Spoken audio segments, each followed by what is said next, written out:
오늘 말씀 사도행전 9장입니다.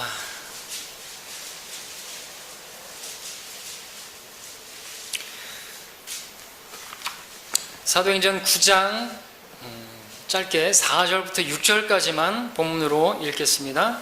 4절부터 6절까지. 그가 땅에 엎드려 그에게 말하는 음성을 들으니 사울아 사울아 내가 왜 나를 박해하느냐고 하시더라. 그러자 그가 말하기를 주여 당신은 누구시니까 라고 하니 주께서 말씀하시기를 나는 내가 박해하는 예수라. 가시체를 걷어차는 것이 내게 고통이라고 하시더라. 그가 떨며 놀라서 말하기를 주여 내가 어떻게 하기를 원하시나이까 라고 하니 주께서 그에게 말씀하시기를 일어나서 성읍으로 들어가라. 그러면 내가 행해야 할 일을 내게 일러주리라고 하시더라. 잠시 말씀에서 기도하겠습니다. 말씀의 제목은 인생을 바꾸는 두 가지 질문 이제 되겠습니다. 인생을 바꾸는 두 가지 질문. 오늘 바울은 두 가지 질문을 했습니다. 그의 인생을 바꾼 질문이 되었을 것이고 그의 인생만 바꾼 것이 아니라 영원히 바뀌는, 영원에서의 삶이 바뀌는 그러한 질문이었죠.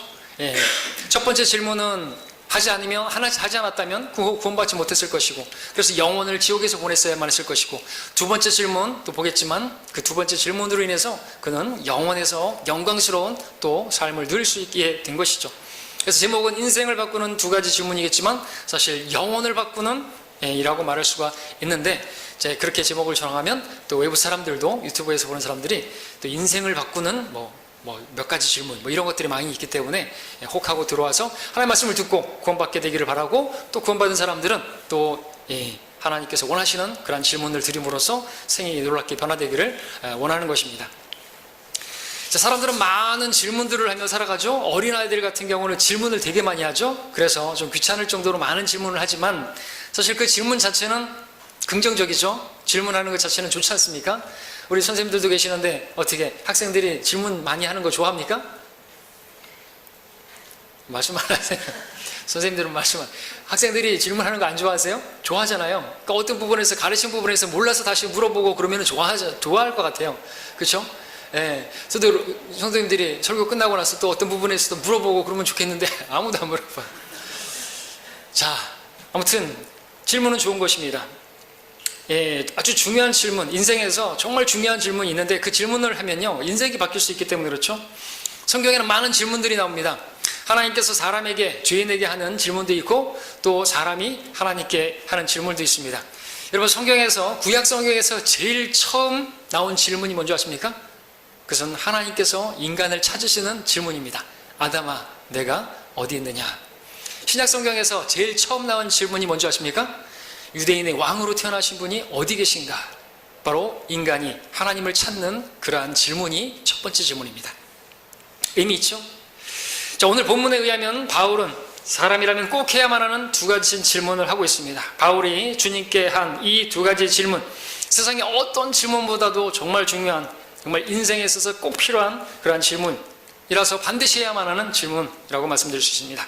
그야말로 인생을 바꾸는, 아니 영혼을 바꾸는 중요한 질문이라 할 수 있습니다. 오늘 본문, 바울이 주님을 만나서 회심하는 그 기록이 나오는 본문을 통해서 또 그 바울이 했던 두 가지 질문을 중심으로 해서 하나님께서 오늘 우리 각자에게 주시는 말씀의 음성을 듣기를 원합니다.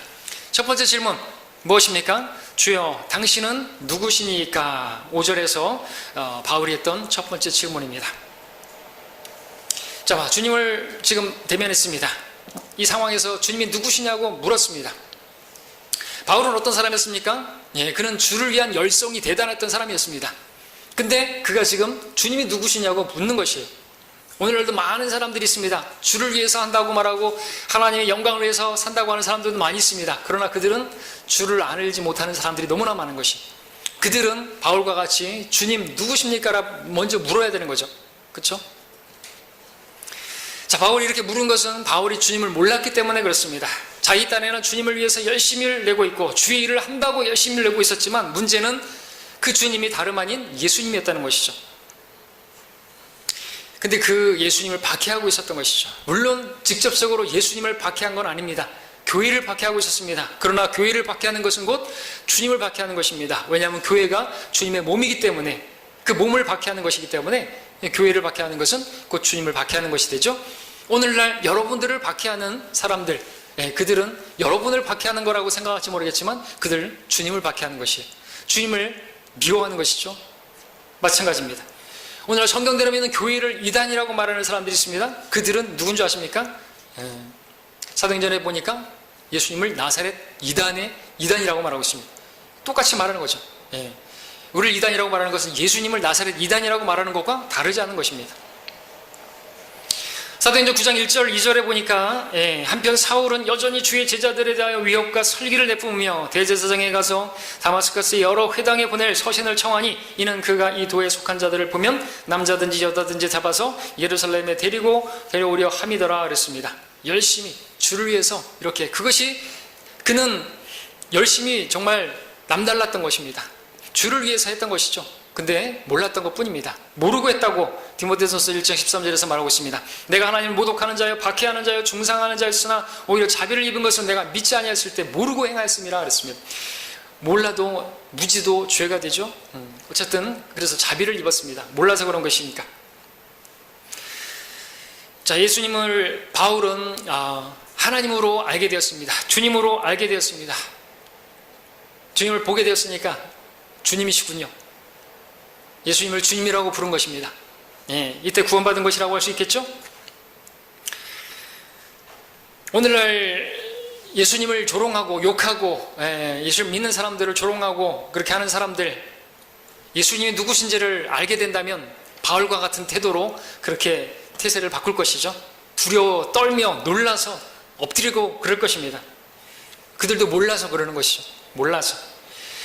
4절에서 보니까 그가 땅에 엎드려 바울의 모습입니다. 6절에서 그가 떨며 라고 말하고 있습니다. 정말 주님의 음성을 직접 듣는다고 한다면 얼마나 두려울까요? 계시록에 보니까 사도 요한이 예수님의 그 변형된 모습을 봤을 때, 영광 중에 계시는 주님의 모습을 봤을 때 죽은 자와 같이 엎드려졌다고 기록하고 있습니다.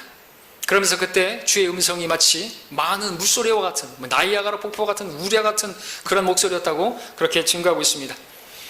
히브리서 12장 19절 21절에는 이런 말씀이 있죠. 그 음성을 들은 자들은 자기들에게 더 말씀하시지 않기를 간구하였느니라. 그 광경이 그처럼 무섭기에 모세도 말하기를 내가 심히 두렵고 떨린다 하였도다 그랬습니다. 오늘 주의 음성을 듣기 원하는 사람들 진짜로 듣게 된다면 어떻게 될까요? 기도원 같은 데서 주여 말씀해 주소서 이렇게 말하는 사람들 진짜 들려지면 어떻게 될까요? 마치 죽은 자와 같이 고꾸라질 것이에요.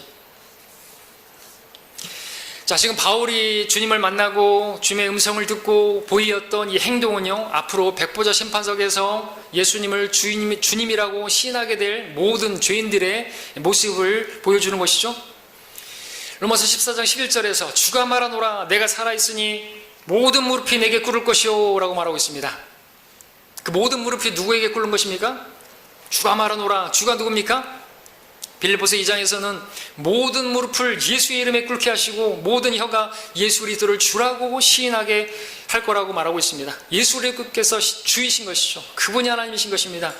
그분 앞에서 그들은 해명하게 될 것이죠. 나를 왜 믿지 않았느냐? 왜 나를 주라고 시인하지 않았느냐? 우리는 예수님을 주라고 시인해서 예수님을 주라고 시인해서 주의 이름을 불러서 구원을 받은 사람들인 것입니다. 그러나 지금 예수님을 주라고 시인하지 않는 사람들이 있습니다.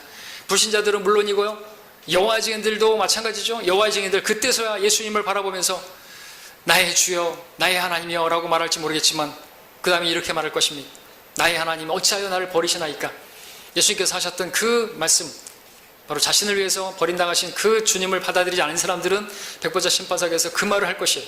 아무리 자기가 하나님을 불렀다 할지라도 하나님을 알지 못하고 하나님을 제대로 믿지 못했던 사람들이 보일 반응인 것이죠. 자, 구원받은 성도들은 이미 주님의 발 앞에 엎드렸고 무릎 꿇고 예수님을 주라고 시인했기 때문에 백보자 심판석에 서지 않는 것이죠. 오히려 우리는 백보자 심판석에서 주님과 함께 심판하는 자리에서 우리는 함께 심판하는 그러한 사람들이 되는 것입니다.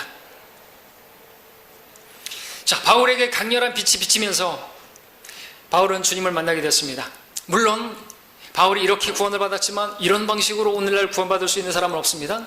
이와 같은 기적적인 방법으로, 초자연적인 방법으로 강렬한 빛이 탁 비치면서 나도 바울처럼 그렇게 내가 주님을 만나게 되고 그러면 내가 바울처럼 헌신할 수 있을 텐데, 이렇게 말하는 사람들은 그런 기대를 하지 말아야 되는 것입니다.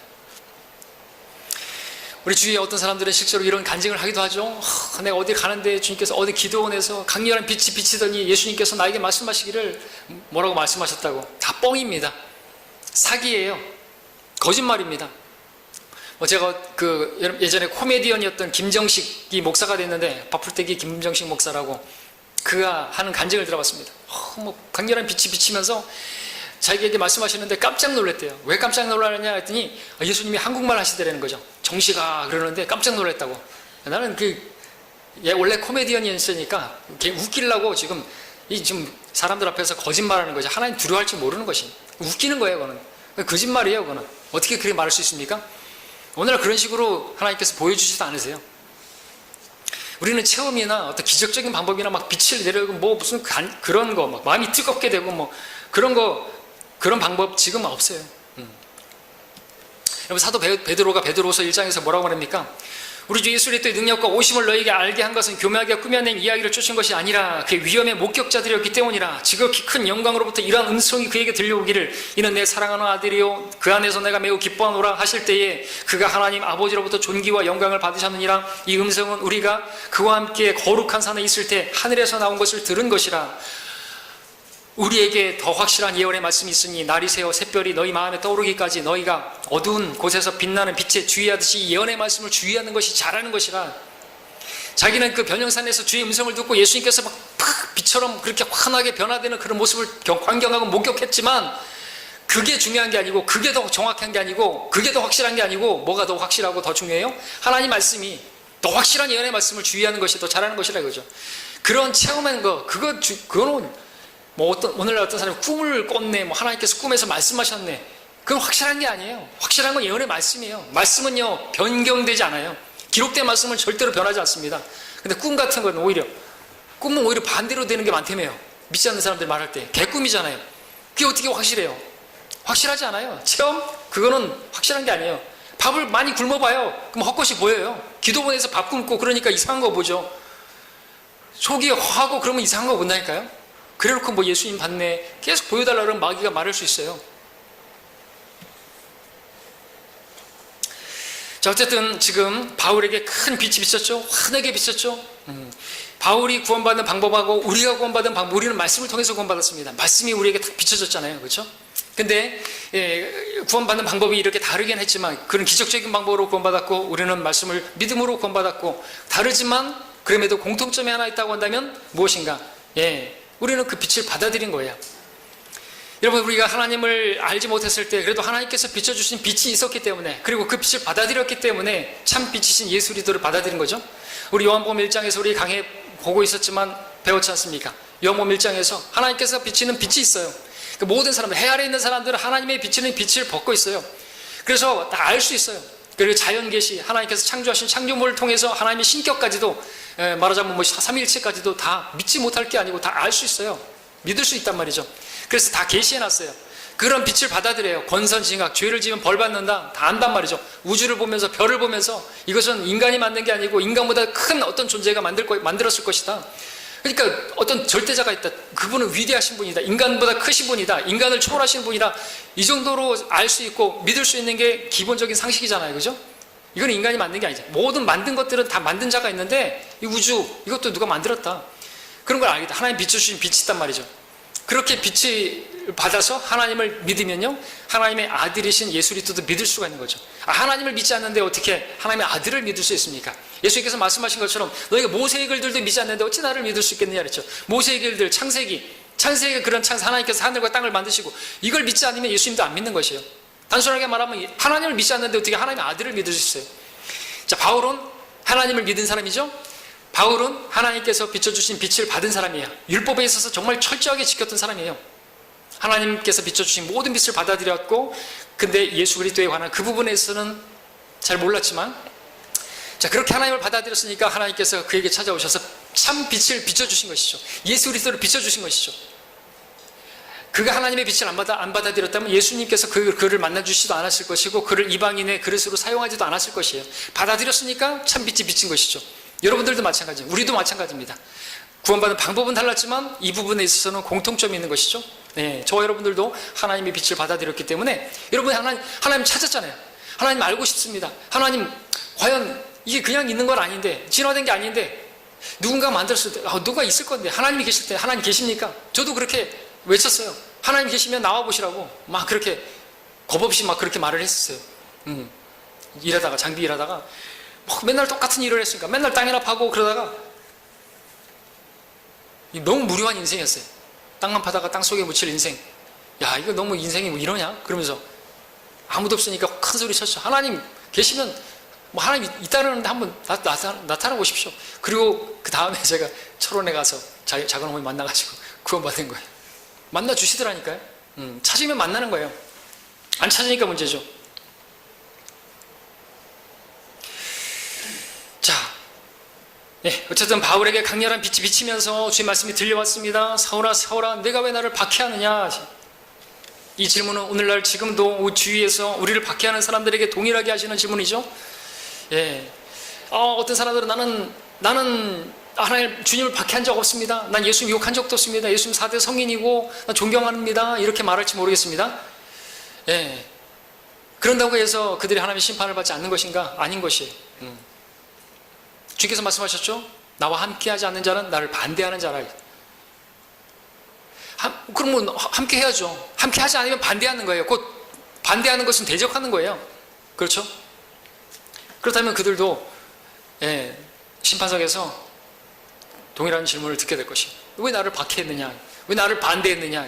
전 반대 안 했습니다. 왜 함께 하지 않았느냐? 왜 교회 가지 않았느냐? 그게 물으실 것이죠. 변명 못할 것입니다. 주님 바울을 만나서 내가 왜 나를 박해하느냐고 물으셨고, 바울은 거기에 어떠한 항변도 할 수가 없었습니다. 사실이었기 때문에. 그래서 주님 앞에 엎드리고는 이제 인생 가운데서 가장 중요한 질문을 하게 되었습니다. 주여, 당신은 누구시니까? 바울은 주님 만나게 되었을 때 인간으로서 할 수 있는 가장 중요한 질문을 한 것입니다. 생애 가운데 이 질문이 있어야 되는 것이에요. 주님 알고 싶습니다. 하나님 계십니까? 만나 주십시오. 반드시 해야 되죠. 사람들의 문제는 원치 않는다는 것입니다. 하나님 알기를 원치 않는 것이에요. 하나님께서 오늘 안타까우시면서 이렇게 말씀하셨죠. 너희는 생명을 얻으려고 내게 오기를 원치 아니하는도다. 마치 암탉이 자기 병아리들을 날개 함께 모으듯이 내가 얼마나 찾은 자녀들을 모으려고 하였더냐. 그러나 너희가 원치 아니하였도다. 문제는 원치 않는 것이에요. 하나님께 오기를 원치 않는 것이에요. 빛이 비춰졌는데 원치 않는 것이에요. 왜요? 요한복음 1장에 보니까 그들의 행위가 악하기 때문이고, 그들이 악함을 더 사랑하기 때문에 빛으로 안 나오는 것이에요. 그러니까 빛을 비춰줄 수가 없죠. 하나님이 이미 빛 비춰줬는데 그 빛으로 안 나오니까 참빛도 안 비춰지는 거죠. 예수님을 믿지 못하는 것이죠. 그들의 원함이에요. 심은 대로 가는 거예요. 어둠 가운데, 흑암 가운데, 불타는데도 불구하고 어두움 가운데 흑암이라고 말하고 있어요. 얼마나 불이 뜨거우면. 주님을 아는 일은 어렵지 않습니다. 쉽습니다. 충분히 만날 수 있습니다. 변명할 수 없습니다. 사도행전 17장에서 이는 주를 찾게 하려 함이라. 사람들이 하나님을 감지하려 하면 만나리니 그분은 우리 각 사람에게서 멀리 떨어져 계시지 아니하도다. 우리는 그분 안에 살고 움직이며 존재하느니라 말씀하고 있습니다. 주를 찾게 할 목적으로 이렇게 다 해나오셨는데 안 찾아요? 하나님을 찾고자만 하면 얼마든지 찾을 수 있다고 말씀하시는데, 문제는 찾기를 원치 않는 것이, 찾지 않으려고 하니까 찾게 하시려고 지진을 일으키기도 하시고, 그죠? 이 LA에서도 이번에 미국에서 지진 7.1이 나오고, 그죠? 그랬죠? 막 흔들리고 땅이 갈라지고, 주를 찾게 하려 하심이라 말씀할 수 있습니다. 어제 폭염이 있었죠? 폭풍도 일으키시고 폭염도 일으키시고 폭우도 일으키시고 할 수 있는 것이에요. 나중에는 폭탄도 떨어뜨릴 수 있는 것이에요. 폭우, 폭염, 폭풍까지도 하실 수 있는 것이에요. 이게 하나님의 도구입니다. 주를 찾지 않는, 주님 없어도 얼마든지 잘 먹고 잘 살 수 있다고 하는 사람들 하나님께 다루시는 손길이죠. 시편 148편에 8절에 불과 우박과 또 눈과 안개되나 그의 말씀을 이행하는 폭풍아, 폭풍까지도 하나님께서 사용하신다니까요. 우박이고 다 하나님이 사용하시는 것들이에요. 예레미야 5장 22절에서 너희가 나를 두려워하지 않느냐, 주가 말하노라. 모래를 바다의 경계로 두어 영속하는 법령으로 삼아 그것을 넘지 못하게 하였으며 거기에 파도가 출렁거려도 이기지 못하게 한, 파도가 노회해도 그것을 넘지 못하게 하는 내 면대에서 너희가 떨지 않느냐? 두려워하지 않는 것이에요. 모래를 경계로 둬가지고 넘지 못하게 하는데 그를 딱 막아주시는 분인데 안 두려워해요. 당연히 안 두려워하죠. 그게 넘지 않으니까. 그러니까 넘게 하시죠. 지진 해일로 해가지고 넘게 하시죠. 쓰나미 몰아가지고 넘게 하시죠. 그러니까 딱 안 넘어가게 딱 막아주실 때 두려워해야 되는 거예요. 안 두려워하니까 넘게 하시는 거예요. 안 두려워하니까 지진도 허락하시는 것이고, 안 두려워하니까 폭염도 허락하시는 거고, 폭풍도 허락하시고, 생각해보니까 나중에 그러다가 폭탄도 허락하시는 거예요. 왜? 전쟁은 이 생에서 하나님의 심판이니까, 지옥은 저 생에서의 하나님의 심판이고요. 폭우, 폭염, 폭동, 폭풍, 폭동, 폭탄, 핵폭탄, 나중에는. 예, 나중에 환란 때 보니까 마치 핵폭탄이 터지는 것과 같이 그와 같은 모습으로 사람들이 소멸당하는 거 보시죠? 하나님 믿지 않으면 그렇게 하시는 거예요. 자, 예수님 누구신지 모르는 사람 반드시 질문해야 되는 것입니다. 가장 중요한 질문입니다. 당신은 누구십니까? 하나님이 누군지 모른다면, 자신이 누군지 모른다면, 자신이 어디 와서 어디로 가는지 모른다고 한다면 물어야 되는 것이죠. 왜 사냐고 물으면 웃지 말고 말해야 되는 거예요. 어디로 가고 있는지 아냐고. 사람이 죽으면 어디로 가는지 아냐고. 아유, 죽으면 끝이지. 뭘 죽으면 끝이면서 뭐 재산을 왜 지내고 그러고, 뭐 영원히 사랑한다 그러고, 왜 영원히 잊지 않겠다 그러고, 영혼을 얘기하냐 이거죠. 영혼을 알면서 영혼은 어디선가 보낼 텐데, 영혼을 결정짓는 첫 번째 질문을 해야 되는 것입니다. 바울은 물었습니다. 그랬을 때 주님께서 곧장 답답해 주셨죠? 나는 예수라. 바로 하나님이에요. 예수님이에요. 바울은 예수님이 주님이신 것을 믿고 고백했습니다. 구원받았습니다. 이처럼 주님이 누군지 모른다고 한다면, 구원받기를 원한다고 한다면 반드시 이 첫 번째 질문을 해야 하는 것입니다. 그래야 구원받을 수 있기 때문에 그렇죠. 자, 오늘 저와 여러분들은 모양은 다를지라도 할지라도 우리는 언젠가 바로 이 바울과 같은 질문을 한 것이 주님 알기 원합니다. 하나님 계십니까? 여러분들 그렇게 물으셨죠? 바울은 인간이라면 반드시 해야만 하는 중요한 질문을 했고 구원을 받은 것입니다. 그래서 인생이 바뀌었습니다. 영원히 바뀌게 되었습니다. 여러분도 그렇게 예수님을 알고자 했고 그렇게 해서 구원을 받게 되셨죠? 잘 하신 겁니다. 정말 잘 하셨어요. 그러나 그게 다가 아닌 것입니다. 구원이 다가 아닌 것이죠. 바울은 주님을 알게 된 것으로 이제 끝내고, 첫 번째 질문으로 끝내고 만 것이 아니라 바울을 이제 주님을 알고 두 번째 질문을 하였습니다. 두 번째 질문 무엇입니까? 구원받은 성도라면 또 반드시 해야만 하는 질문입니다. 뭡니까? 6절에서 주여 내가 어떻게 하기를 원하시나이까? 자, 첫 번째 질문을 함으로써 구원을 받아서 우리가 하나님의 자녀가 되었다면요, 하나님의 자녀는 반드시 이 두 번째 질문을 드려야만 하는 것입니다. 이것은 성도들에게 정말 중요한 질문입니다. 그런데 너무나 안타까운 사실은 구원받은 많은 성도들이 주여 당신은 누구시니까 이 질문만 하고 말아버린다는 것이죠. 주님이 누구신지를 알게 되어서 구원받은 것에 그냥 안주한다는 것이죠. 그러나 멈추면 안 됩니다. 멈추면 안 되는 것이죠. 생각해 보십시오. 누군가가 나에게 큰 은혜를 베풀어 주셨는데 그 은혜를 받고 나서, 큰 선물을 받았는데 그 선물을 받고 나서 어쩌라고요?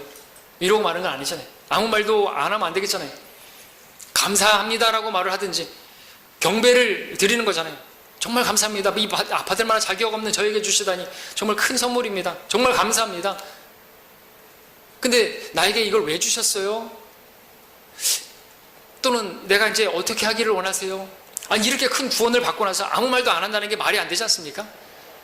이렇게 큰 선물을 주셨는데 내가 언제 어떻게 살아야 되겠죠? 나를 지옥에서 구원해 주셨는데 이제 내가 어떻게 살아야 되겠죠? 어떻게 살았으면 좋겠습니까? 이게 당연히 반응이 나오는 거 아닙니까? 바울의 이 질문은 당연한 것이고 대단한 게 아닙니다. 사실 당연히 나와야 되는 거죠. 자, 이 두 번째 질문은요 반드시 나와야 됩니다. 구원받은 성도에게. 왜냐하면 이 질문이 바로 성도로 하여금 영적 성장을 가능케 하는 첫 번째 단추가 되기 때문에 그렇습니다. 나를 향하신 하나님의 뜻, 하나님의 계획을 알 수 있게 하는 방법이기 때문에 그렇습니다. 때문에 구원받은 성도라면 반드시 무엇보다도 이것이 선행되어야 되는 것이. 근데 순서가 바뀌면 안 됩니다. 첫 번째 질문과 두 번째 질문을 바꾸게 되면요 큰일 납니다. 많은 사람들이 첫 번째 질문을 제껴버리고 두 번째 질문합니다. 주여 내가 어떻게 하기를 원합니까? 그러니까 첫 번째 질문이 구원이라고 한다면 두 번째 질문은 이제 헌신인데, 두 번째 질문을 먼저 하면서 내가 어떻게 하면 되겠습니까? 그리고 첫 번째 질문도 돌려가서 그러면 나를 구원해 주실 줄로.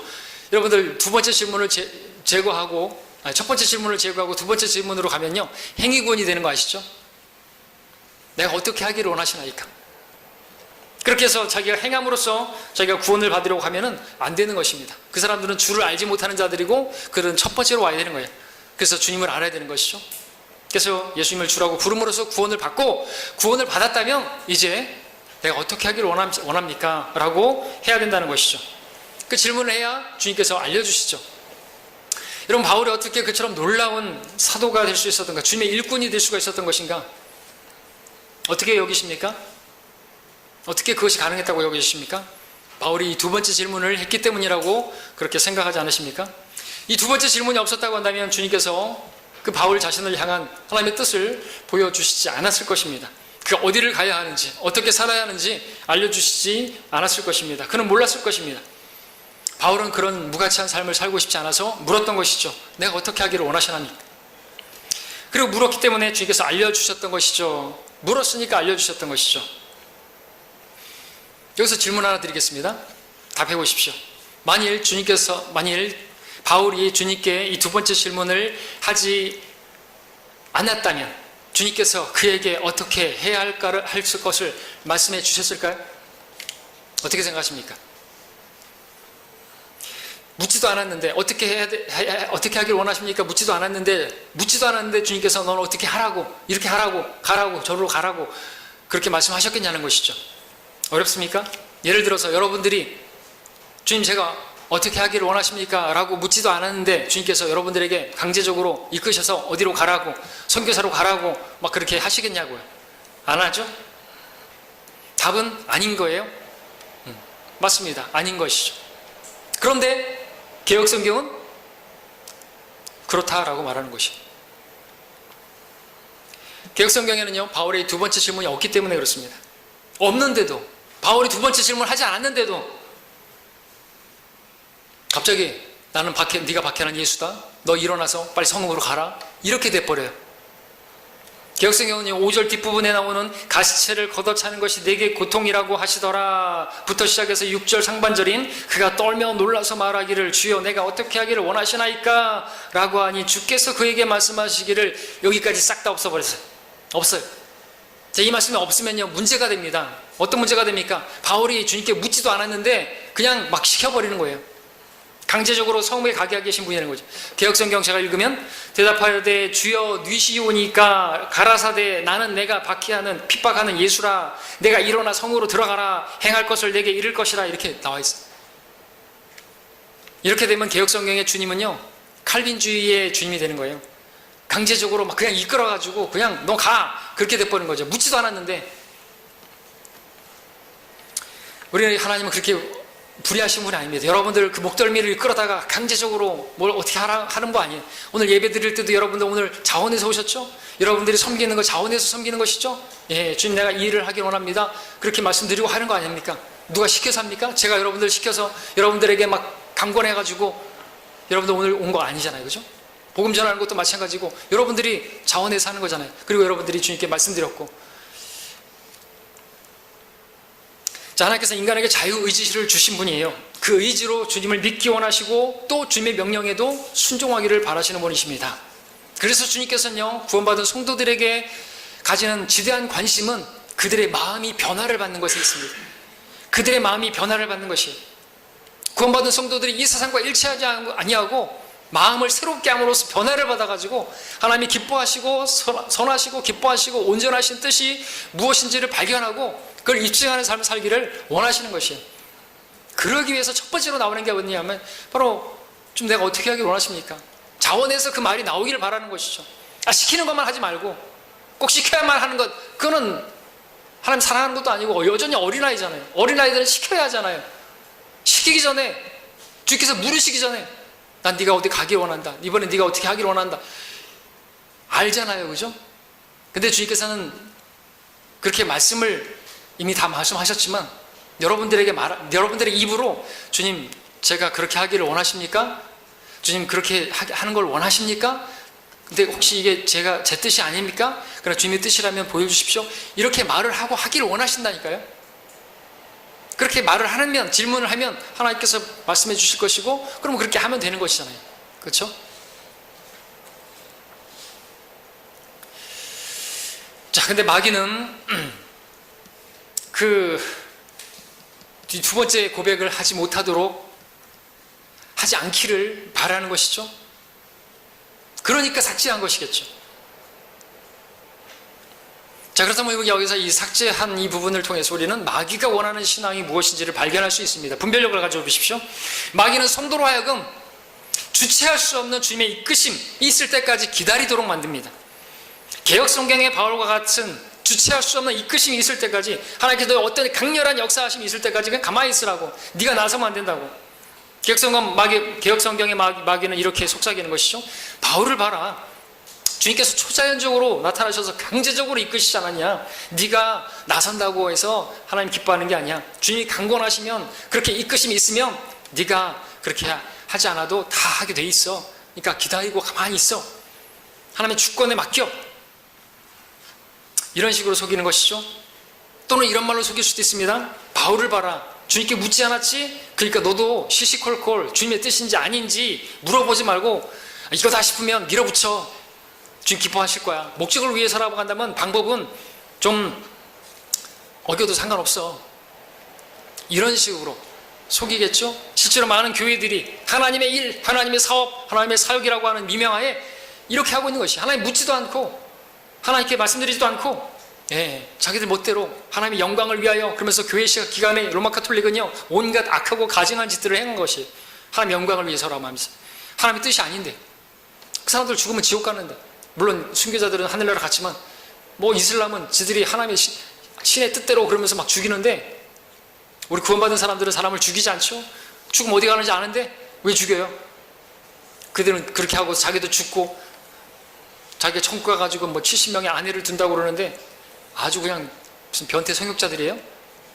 막말로 얘기해서. 마호메시 그런 사람이었잖아요. 아주 어린 아이하고 또 결혼하고 뭐 그런, 자, 개역성경은요 성도가 마땅히 해야 할 아주 중요한 질문을 하지 못하도록 막고 있는데, 헌신을 가로막고 있는 것이, 바울의 헌신을 막고 있는 것이, 자, 그렇게 중요한 질문을 막고 있는 그 막는 자가 누굽니까? 그 막는 자는요, 바울이 하는 이 두 번째 질문이 의미하는 바가 무엇인지를 정확히 알고 있는 자이겠죠? 그는 성도가 성장하는 것을 원치 않는 자입니다. 성도가 헌신하는 것을 원치 않는 자입니다. 그는 대적자입니다. 대적자가 누구예요? 사탄이라는 말이에요. 자, 오늘은 많은 교인들이 바울이 했던 이 첫 번째 질문이 마지막 질문인 것처럼 알고 그렇게 살고 있습니다. 다시 말해서 첫 번째 질문한 것으로, 구원을 받은 것으로 그냥 다인 줄 알고 살아간다는 것이죠. 구원이 다인 거예요? 구원파처럼 구원이 다예요? 여러분들, 구원파 사람들에게서 찾아보기 힘든 게 헌신이에요. 그들은요 예배가 아니에요. 엉망이에요. 삶도 엉망이에요. 왜 그런 줄 아십니까? 첫 번째 질문이 다인 줄 아는 것이에요. 매사에 하나님, 내가 이것을 하기 원하십니까?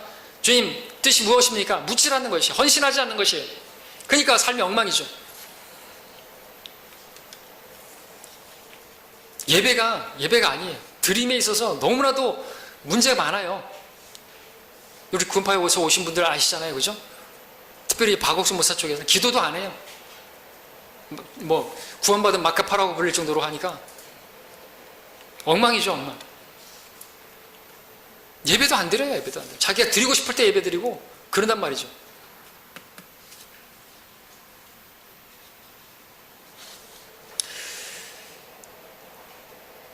자, 여러분들은 어떻습니까? 구원받은 뒤에 이 질문을 하셨습니까? 내가 어떻게 하기를 원하십니까? 라는 말을 했냐는 것이죠. 주님께서 사도 바울에게 그러하셨듯이 여러분 또한 사도 바울이 했던 이 두 번째 질문을 하기를 원하시는 것이죠. 이 질문 하나씩 하지 않았다면 할 때까지 여러분들을 지켜보시며 기다리실 것입니다.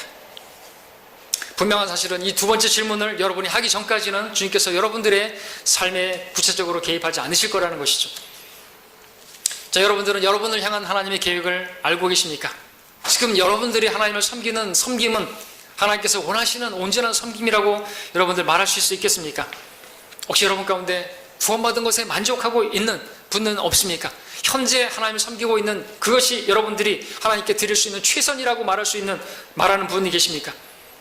혹시 여러분 중에 달리 말해서 나도 어떻게 하면 사도 바울처럼 그렇게 주님을 신실하게 따를 수 있을까 하는 소원이 있는 분 계십니까? 그렇다면 그 비결을 바울의 두 번째 질문에서 발견하실 수 있기를 바랍니다. 바울은 많은 성도들이 그러는 것처럼 주여 당신은 누구십니까? 주님을 알고 나서 구원받은 것으로 그것으로 끝내지 않았습니다. 바울은 자신이 만난 주님께서 어떤 분이신지를 알게 되자마자 주여 내가 어떻게 하기를 원하시나이까? 라고 물었습니다. 바울의 이 두 번째 질문 의미하는 바가 큽니다. 바울은 주님을 알게 되자마자 자신이 주님의 종이요, 주님은 주님이라고 알게 된 것이요. 대단한 걸 하는 게 아니죠. 엄청 쉬운 것이지만 사실 엄청난 것입니다. 바울은 자신이 종이라는 사실을 알았던 것이에요. 주님, 그러므로 내가 어떻게 하기를 원하십니까? 나온 것이죠.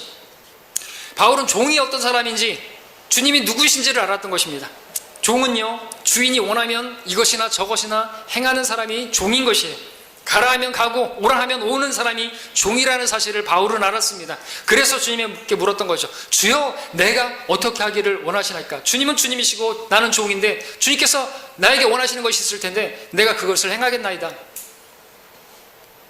자, 우리는 주의 이름을 부름으로 우리도 구원받았습니다. 우리는 예수님을 주님이라고 부름으로 구원받았습니다.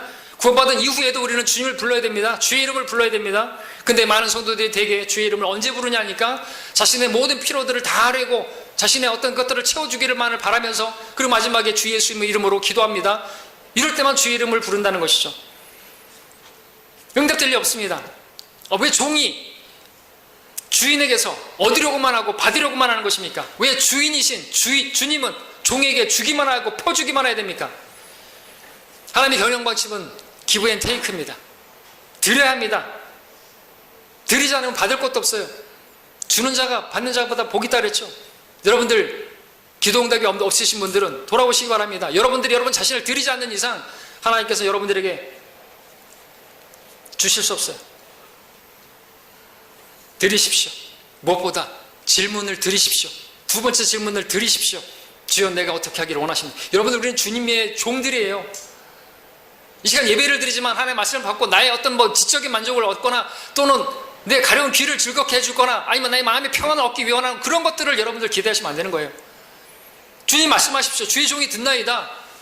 무엇을 말씀하시든 내가 순종하겠습니다 라는 자세가 없고 그런 마음의 변화가 없으면요 그냥 계속 가는 겁니다. 언제까지 우리는 그렇게 신앙생활 할 겁니까? 여러분들 자신 한번 보십시오. 저도 저 자신을 보면 한심할 때가 많습니다. 말씀드리십시오. 내가 어떻게 하길 원하십니까? 이건 헌신입니다. 첫 번째 단추입니다. 그냥 이렇게 지금 이렇게 가면 됩니까? 여러분 하나님 드리는 여러분 구원받은 성도로서 이게 최선입니까?